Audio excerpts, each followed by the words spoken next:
Assalamualaikum. Waalaikumsalam warahmatullahi wabarakatuh. Barakallahu fikum Ustaz. Ahlan wa sahlan. Ahlan. Ustaz, ada pertanyaan Ustaz. Siap. Mengenai belajar agama. Alhamdulillah kan kita sudah menyempatkan waktu untuk belajar agama dan lainnya. Tapi untuk menyampaikannya itu loh, ilmu dinnya itu kepada keluarga, kepada teman, terutama teman ya, masih susah banget saat kayak misalkan punya teman yang pakai tato. Saya tahu harus menyampaikan kan yang masalah Allah melaknat orang yang ditindik dan ditindik, ditindik dan ditindik, dan ditato dan tidak ditato kan. Terus kayak perihal teman yang masih minum minuman alkohol, itu tuh saya masih susah banget untuk merangkai kata-katanya agar mereka tuh tahu dan bisa mendapatkan hidayah bareng-bareng. Nah itu tuh gimana ya solusinya saya? Karena kan saya juga sebagai penuntut ilmu kan pengen menyebar ilmu yang hak itu terhadap seluruhnya kan, apalagi teman-teman dekat kita kan. Itu aja mungkin pertanyaannya. Mohon solusi dan bimbingannya Ustaz. Syukran barakallahu fikum. Wafikum mubarak. Nah jemaah, ini pertanyaan yang menarik ya. Karena pemuda ini punya banyak kawan, yang kawannya beragam, yang kadangkala ada yang salah jalan. Namun sebagai seorang muslim, kita tahu Nabi SAW mengatakan, Man ra'a minkum mungkaran falyughayyirhu biyadih. Barang siapa yang melihat kemungkaran, hendaklah merubah dengan tangannya. Kalau nggak mampu dengan tangannya, maka dengan lisannya. Nggak mampu dengan lisannya, maka dengan hatinya.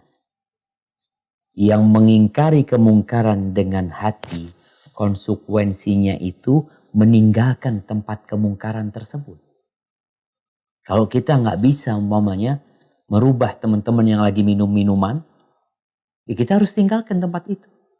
Jangan dengan alasan enggak, anak nggak ikut-ikut, anak membenci Ustaz, anak mengingkari dengan hati anak. Iya, antum mengingkari dengan hati, konsekuensinya tinggalkan tempat itu.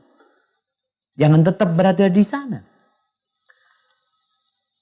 Kemudian jamaah rahimakumullah, berkaitan dengan bagaimana kita merangkai kata-kata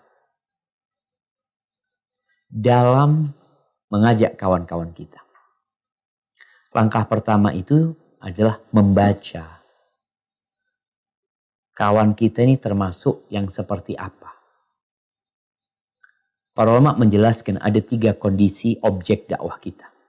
Yang pertama, orang yang semangat berbuat baik tapi nggak punya ilmu. Makanya kadang-kala ilmunya salah-salah. Padahal dia sebenarnya orang ini Masya Allah Ustaz. Orang itu semangat ya beribadah, tapi karena nggak punya ilmu akhirnya salah. Kadang-kala melakukan sesuatu yang sebenarnya haram, dianggap nggak apa-apa. Maka orang yang seperti ini cukup kita sampaikan kepada dia, Mas, yang ini nggak boleh loh. Allah itu berfirman seperti ini. Nabi melarangnya. Kalau orang ini memang semangat untuk berbuat berbuat kebajikan, dia akan mengatakan, Masya Allah, jazakallah khair, makasih banyak. Anda pernah berjumpa dengan seorang yang habis subuh sholat sunnah. Anda tahu dia cinta dengan kebaikan, makanya dia sholat. Ketika Anda sampaikan, Masya Allah, jazakallah khair, makasih banyak. Anda pikir yang gak boleh sholat itu cuma ba'da asar. Kan berarti dia semangat berbuat baik tapi ilmunya kurang. Yang seperti ini cukup kita kasih tahu hukumnya aja. Kondisi yang kedua, ada orang yang tahu sama hukum. Tahu dia gak boleh. Tato dia tahu hukumnya gak boleh. Minum dia tahu hukumnya gak boleh. Tapi dia masih melakukan itu. Apa yang harus kita lakukan? Orang ini gak cukup dikasih tahu. Kalau tadi antum cuma menyampaikan, dilaknat ya, gak cukup. Karena dia tahu hukumnya. Bagaimana sekarang memperbaiki keimanan dia? Sebelum kita sampaikan ancaman-ancaman dari orang yang melakukan perbuatan itu. Tumbuhkan keimanan kepada Allah Azza wa Jalla. Sampaikan, bukankah engkau bersaksi bahwasanya asyhadu an la ilaha illallah wa anna Muhammad Rasulullah. Bukankah engkau muslim? Oh iyalah, saya orang Islam. Lalu sampaikan, Kau tahu hukumnya tato? Iya tahu. Cuma ya anak imannya masih lemah ini itu. Disinilah bagaimana kita memotivasi iman dia. Supaya dia jadi lebih baik. Apa engkau gak takut dihukum sama Allah SWT? Allah itu melihat kita. Apa engkau gak ingin rahmat Allah SWT? Kau kan tahu dilaknat. Dilaknat itu dijauhkan dari rahmat gitu. Apa engkau mau gitu.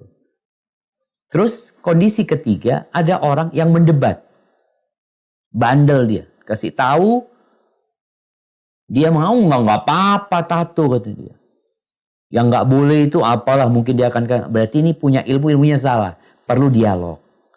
Jadi antum liatin dulu kawan antum itu termasuk yang mana. Sehingga cara seperti apa yang tepat untuk pendekatan kepada dia.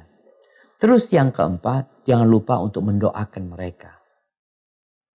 Karena ya kita itu hanya punya kemampuan menjelaskan. Tapi yang memberikan hidayah Allah Subhanahu wa taala. Hadza wallahu a'lam bissawab. Terima kasih. Jazakumullahu khairan wa barakallahu fikum atas donasi yang pemirsa berikan. Ayo berjuang dalam dakwah bersama Surau TV. Semoga menjadi amal jariah bagi pemirsa semuanya.